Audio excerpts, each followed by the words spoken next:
ಕೃಷ್ಣ ಕುಂತಿದೇವಿ ಮತ್ತು ನಗೋಲನ ಸಹದೇವನ ಮತ್ತು ನಗೋಲನ ಸಹದೇವನ ದೇವತೀರತಿ ಹರೇನ ದೇವತೀರತಿ ಹರೇನ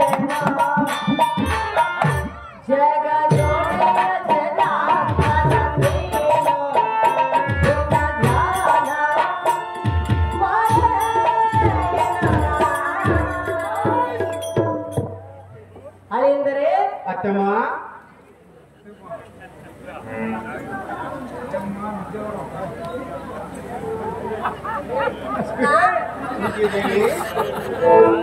ನಾನು ನಿನ್ನ ಧ್ಯಾನವನ್ನು ಗೈಯುತ್ತಿದ್ದೆ. ಅಷ್ಟರಲ್ಲೂ ನೀನೇ ನನ್ನ ಬಳಿಗೆ ಬಂದುಬಿಟ್ಟೆ. ದೇವಾ, ಅಳಿಂದರೆ ನಿನ್ನ ದರ್ಶನವನ್ನು ಕಂಡು ನನಗೆ ಹೇಗಾಯಿತೆಂದರೆ, ಹೇಗಾಯ್ತು ಅತ್ತಮ್ಮ? ಚಂದ್ರನನ್ನು ಕಂಡ ಚೌಕಾರ ಪಕ್ಷಿಯಂತಾಯ್ತು ನನ್ನ ಮನಸ್ಸು. ಅತ್ತಮ್ಮ,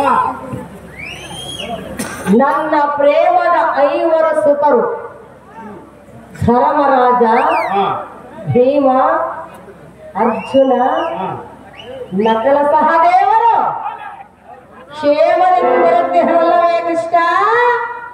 ಆ ವಿಚಾರವನ್ನು ಹೇಳಲೆಂದೇ ಬಂದಿರುವನು ಅತ್ತೆಮ್ಮ. ಹೌದು ಅತ್ತೆಮ್ಮ.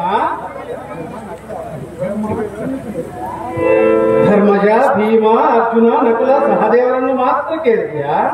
ಮತ್ತಾರನ್ನ ಕೇಳಬೇಕಾಗಿತ್ತು ದೇವ. ಅತ್ತೆಮ್ಮ, ಅದೇಂದ್ರೆ ಇದಕ್ಕಿಂತಲೂ ಮುಂಚಿತವಾಗಿ ಅತ್ತೆಮ್ಮ ದೇವ, ನಿನ್ನ ಮಕ್ಕಳ ವಿಚಾರವನ್ನು ಹೇಳುವನು ಕೇಳತ್ತಮ್ಮ. ನನ್ನ ಮಕ್ಕಳು ಕ್ಷೇಮದಿಂದಿರಬೇಕು. ಹೇಳುವಂತೆ ಕೇಳತ್ತಮ್ಮ. ನೀನಿದ್ದರೆ ನನಗೆ ಭಯ. ಏನು ಹೇಳಲಿ ಅತ್ತೆಮ್ಮ, ನಿನ್ನ ಮಕ್ಕಳು ಪಡುವ ಅದೇಂದ್ರೆ ಅತ್ತೆಮ್ಮ, ನನ್ನ ಮಕ್ಕಳು ಕಷ್ಟವನ್ನು ಪಡುತ್ತಿರುವರು. ಕೊಡುತ್ತಿರುವ ಅತ್ತೆಮ್ಮ. ನೀನಿದ್ದ ಮಹಲೆ ನನ್ನ ಮಕ್ಕಳೇ ಹೇಗೆ ಕಷ್ಟಪಡುವರು? ಅದು ಯಾಕೆ ಕೊಡಬಾರದು ತಾಯಿ? ಆ ವಿಷಯವನ್ನು ಹೇಳಲೆಂದೇ ಬಂದಿರುವೆನು. ಅದು ಯಾವ ವಿಷಯ? ಚೆನ್ನಾಗಿ ಕೇಳ್ತಾಯಿ. ಚೆನ್ನಾಗಿ ಹೇಳು. ಏನು ಹೇಳಲಿ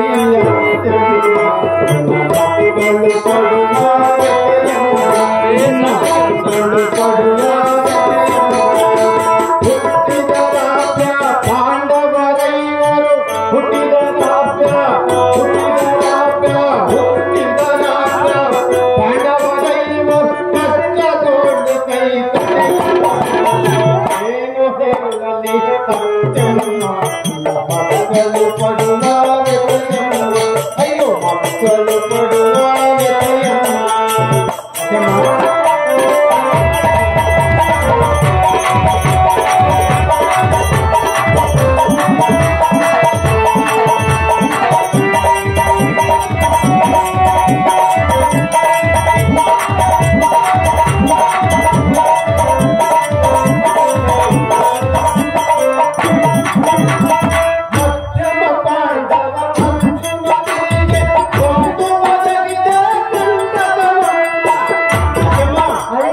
ಅತ್ತೆಮ್ಮ, ಏನು ಈ ರೀತಿ ಹೇಳುತ್ತಿರುವರೆ? ಇದ್ದ ಮಾತನ್ನೇ ಹೇಳುತ್ತಿರುವನು ಅತ್ತೆಮ್ಮ. ನನ್ನ ಮಕ್ಕಳು ಈ ರೀತಿ ಕಷ್ಟವನ್ನು ಪಡುತ್ತಿರುವರೆ? ಹೌದು ಅತ್ತೆಮ್ಮ. ಯಾವ ಕಾರಣಕ್ಕಾಗಿ ಕಷ್ಟವನ್ನು ಪಡುತ್ತಿರುವರು ದೇವ? ಅದರ ವಿಚಾರವನ್ನು ಮುಂದೆ ಹೇಳುತ್ತೇನೆ ಅತ್ತೆಮ್ಮ. ಮಧ್ಯಮ ಪಾಂಡವ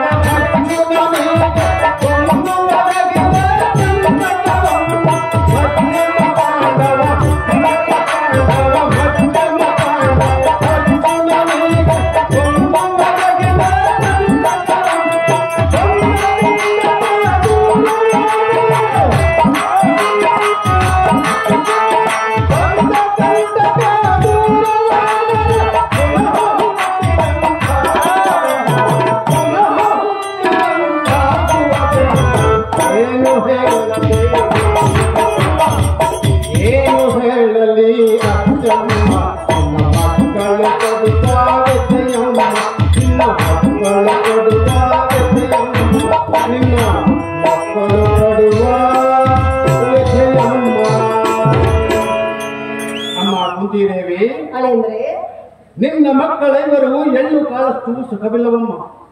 ಬೆಂಕಿಯಿಂದ ಬಾಣಗಳ ದಗ್ಧಗನೆ ಉರಿಯುವಂತೆ ನಿನ್ನ ಮಕ್ಕಳೆಲ್ಲರೂ ಕೌರವರ ಚಿಂತಾಗ್ನಿಯಲ್ಲಿ ಸದಾ ನಿಂತ ನಿಲುವಿಗೆ ಸುಖವಿಲ್ಲವಮ್ಮ. ಇವತ್ತಿನ ಯುದ್ಧದಲ್ಲಿ ನಿನ್ನ ಮಗನಾದ ಅರ್ಜುನನ ಪ್ರಾಣ ಉಳಿದು ಬಂದರೆ ಪುನಃ ನಿನ್ನ ಹೊಟ್ಟೆಯಲ್ಲಿ ಹುಟ್ಟಿದಂತಾಗುವುದು ಕಂಡೆಯ ಅತ್ತೆಮ್ಮ. ಅದಕ್ಕಾಗಿ ನಿಮಗೆ ಒಂದು ಸೂಚನೆಯನ್ನು ಹೇಳಿ ಹೋಗಲು ಬಂದಿರುವನು ಕಂಡೆಯ ಅತ್ತೆಮ್ಮ. ಅಲೆಂದರೆ ಅತ್ತೆಮ್ಮ, ಆ ದೋಷ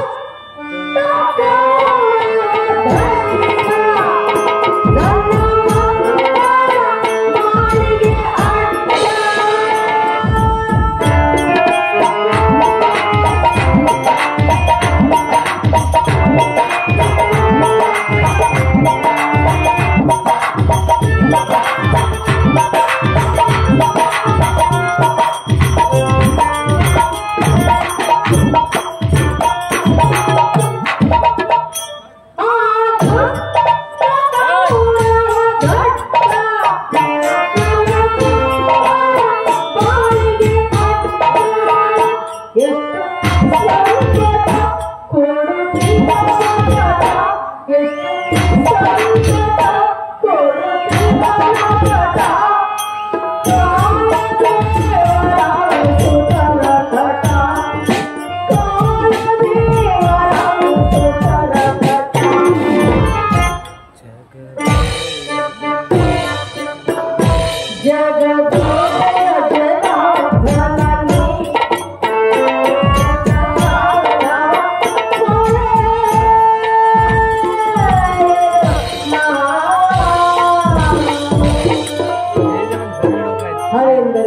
ಸತ್ಯಮ್ಮ. ಆ ದುಷ್ಟ